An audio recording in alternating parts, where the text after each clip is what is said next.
केंद्र में मोदी सरकार के 9 साल पूरे हो चुके हैं और प्रदेश भर में कांग्रेस जनता को सरकार की इन 9 साल की विफलताओं के बारे में बता रही है। और आज अंबाला में भी कांग्रेस ने एक प्रेस वार्ता की, जिसमें कांग्रेस के कार्यकारिणी सदस्य रामकिशन गुर्जर ने अपने मीडिया को संबोधित करते हुए सरकार पर जमकर निशाना साधा। उन्होंने कहा कि आज देश का हर वर्ग सरकार से दुखी है और धरना करने की मजबूर है। युवा अपनी जमीन बेचकर विदेश जाने को मजबूर है। आज के समय में कमेटी से कोई भी काम करवाना जंग लड़ने के बराबर है। वहीं मुख्यमंत्री के जन संवाद कार्यक्रम पर भी उन्होंने निशाना साधते हुए कहा कि इस संवाद कार्यक्रम का हर जगह बहिष्कार हो रहा है। केंद्र में मोदी सरकार के 9 साल पूरे हो चुके हैं। ऐसे में जहां एक तरफ भाजपा के मंत्री जनता को उनकी उपलब्धियों के बारे में बता रहे हैं, तो वहीं दूसरी तरफ कांग्रेस जनता को मोदी सरकार की विफलताओं के बारे में बता रही है। वहीं आज अंबाला में कांग्रेस पार्टी के द्वारा एक प्रेस वार्ता का आयोजन किया गया, जिसमें कांग्रेस के हरियाणा प्रदेश के कार्यकारी सदस्य रामकिशन गुर्जर ने मीडिया को संबोधन करते हुए भाजपा सरकार की विफलताओं के बारे में बताया। 2019 में जेजेपा ने अपने स्वार्थ के लिए भाजपा को समर्थन दिया था। वहीं इन 9 सालों में हरियाणा बहुत पिछड़ गया है। चाहे वो बेरोजगारी का मुद्दा हो या फिर महंगाई का, दोनों में ही हरियाणा नंबर 1 पर है। वहीं कौशल रोजगार योजना के तहत ये युवाओं को धोखा कर रहे हैं। देश का युवा आज अपनी जमीनों को बेचकर विदेश जाने को मजबूर है और आज देश का हर वर्ग धरना प्रदर्शन करने को मजबूर है। 2 साल पहले पंचायती चुनाव हुए थे, पर लेकिन उसके बाद सरकार ने पंचायत पर भरोसा करने से इनकार कर दिया।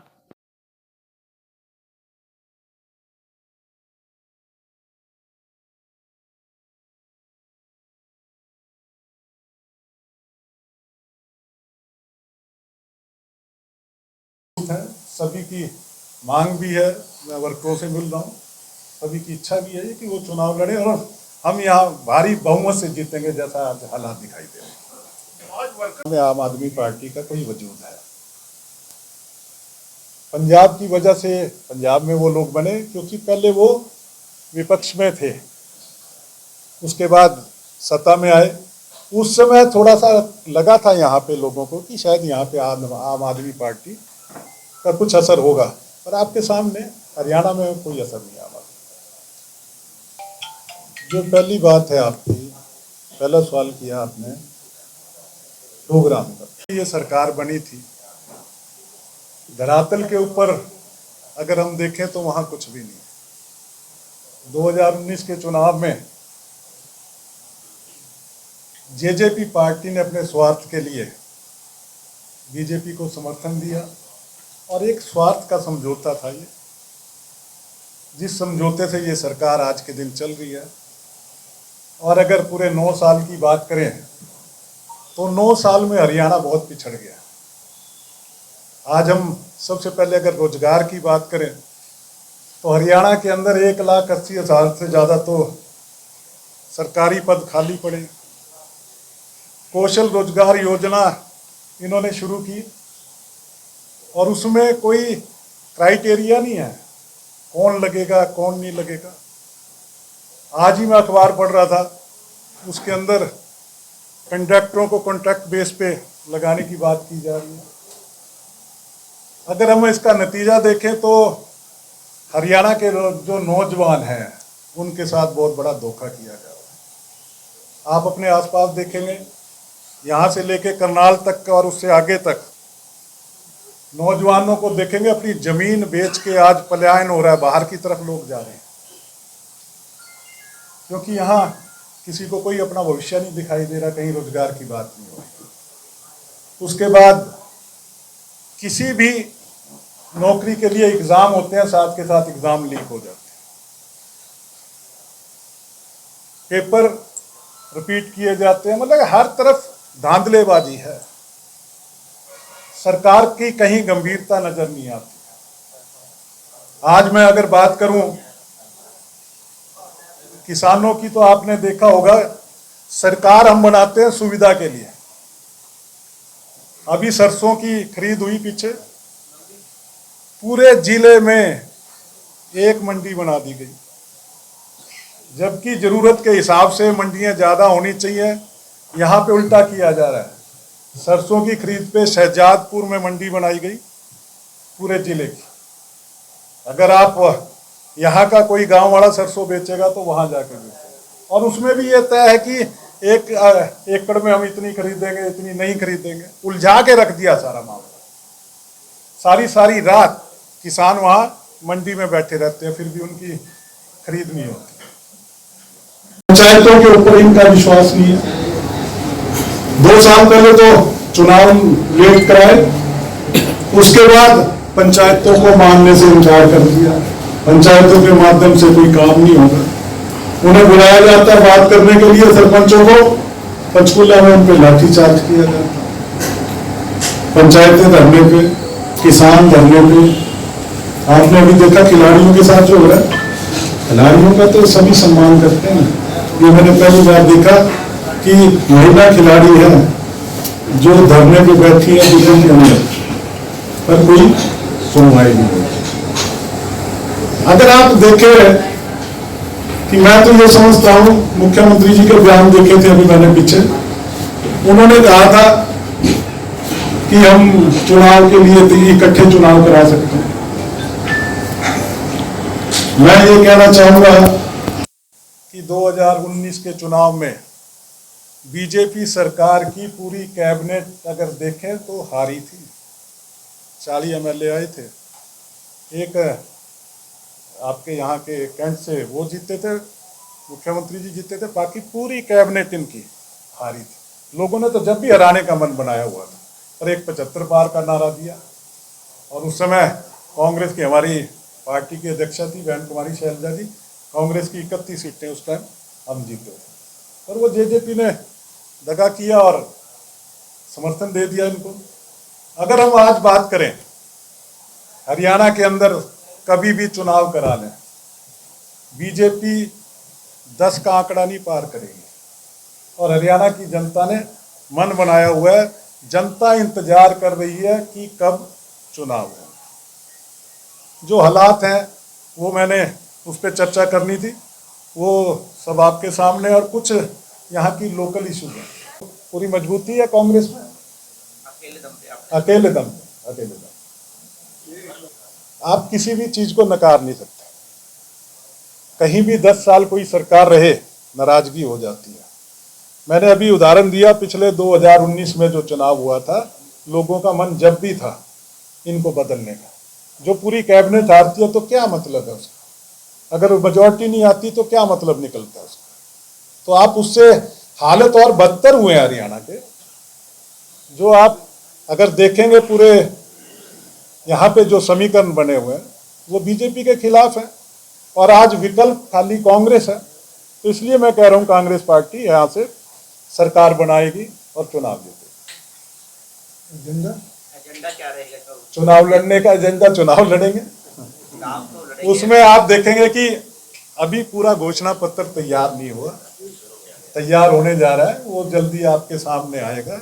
और जैसे हिमाचल में, कर्नाटका में, राजस्थान में, छत्तीसगढ़ में, जहां जहां हमारी सरकारें थी, वहां पार्टी की तरफ से गारंटी दी गई है, कुछ बातें आपके सामने होंगी, उनको भी लेंगे। और जो लोकल मुद्दे हैं, जो हरियाणा स्टेट के मुद्दे हैं, उनको शामिल करके जल्दी घोषणा पत्र आपके बीच में लेके आए।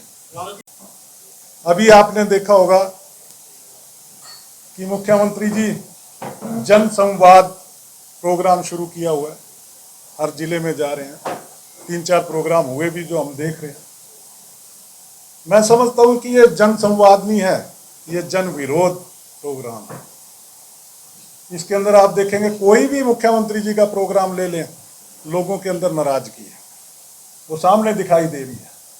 अभी मैं वीडियो देख रहा था एक, उसमें शायद सिरसा की बात है कहीं की, वहाँ पे एक महिला ने नशे की बात की कि भाई नशा किया जा रहा है, इसको रोको। मुख्यमंत्री जी ने ये कहा उसके कि पहले बैठाया, फिर उसको ये कहा कि बैठ जा तू सिखाई हुई भेजी हुई। नशा आज बहुत बड़ा मुद्दा हो गया हरियाणा के लिए, और उस पर मुख्यमंत्री जी की गंभीरता देखो।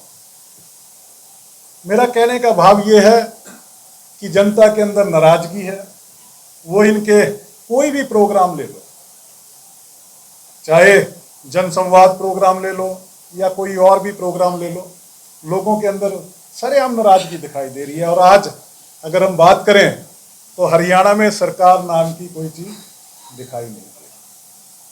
उसके अखबार में मैंने पढ़ा था जी, मुख्यमंत्री जी की मतलब ड्रीम है, वो एक उनका प्रोजेक्ट है जिसे फैमिली आईडी कहते हैं, परिवार पहचान पत्र। उसके अंदर कहाँ तो एक आम आदमी को, गरीब आदमी को फायदा होना चाहिए।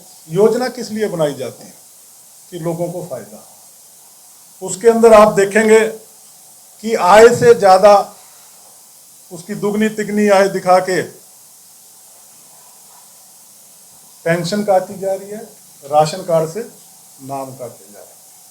अभी मैं अपने नारायणगढ़ हल्के में जब गांव में गया, प्रोग्राम कर रहा था, एक इतना से बच्चे को लेके एक आदमी खड़ा हो गया कि इसका नाम उसमें है और इसकी आय दिखा रखी है।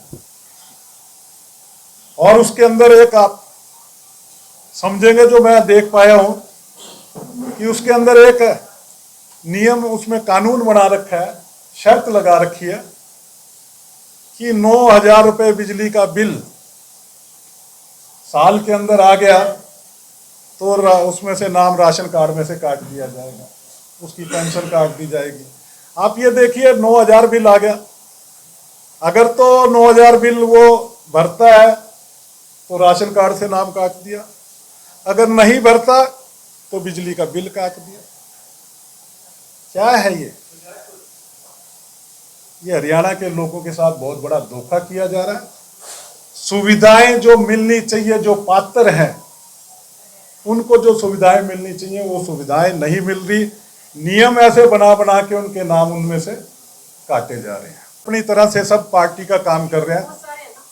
आप राहुल गांधी जी ने यात्रा शुरू की थी कन्याकुमारी से लेके कश्मीर तक, वो हरियाणा के बीच में भी गई, हमारे अम्बाड़ा से भी निकली। उस समय आपने देखा होगा सभी एक साथ थे, सभी काम कर रहे थे। तो ऐसे ही सभी मिलके आप कहना चाह रहे हैं तो आपको जल्दी सभी एक साथ दिखाई देंगे। क्या बयान दिया नहीं, वो क्या है कि देखिए कांग्रेस पार्टी के जो प्रोग्राम होते हैं एआईसीसी से आते हैं, ऑल इंडिया कांग्रेस कमेटी, वो प्रोग्रामों को भेजती है। जो भी वो प्रोग्राम होते हैं उनमें सभी उसमें जाते हैं। और आप वो देखो सीएलपी का प्रोग्राम है, वो आप जिसकी बात कर रहे हैं वो सीएलपी का प्रोग्राम है, तो उसमें कोई जा सकता है, कोई नहीं जाता। हमारी पूरी फाइनल माना जा रहा जी है जी जी जी 10 की 10 सीटें बाजी। आप देखेंगे कि ऐसे ही कभी कांग्रेस के पास 10 की 10 सीटें हुआ करती थी। पीछे 2014 में लोगों ने मन बनाया हुआ था बदलने का। 2019 के चुनाव में देखेंगे आपकी कैसे पुलवामा कांड हुआ और उसमें लोगों को कैसे बहकाया गया। आने वाले चुनाव में अगर बाई इलेक्शन की बात जो आप पूछ रहे हैं, बाई इलेक्शन में पार्टी पूरी तरह तैयार है, मजबूती के साथ चुनाव लड़ेगी और सभी एक साथ पार्टी के कैंडिडेट का यहाँ पे समर्थन करेंगे। और जल्दी अभी अम्बाड़ा में, यमुनानगर में और पंचकुला में हमारे जो वर्कर्स मीटिंग है वो शुरू हो रही है। उसके बाद पूरी 9 विधानसभा वहाँ पे हल्का वाइज हम वर्कर मीटिंग लेंगे और पूरी मजबूती के साथ चुनाव लड़ेंगे भी और जीतेंगे।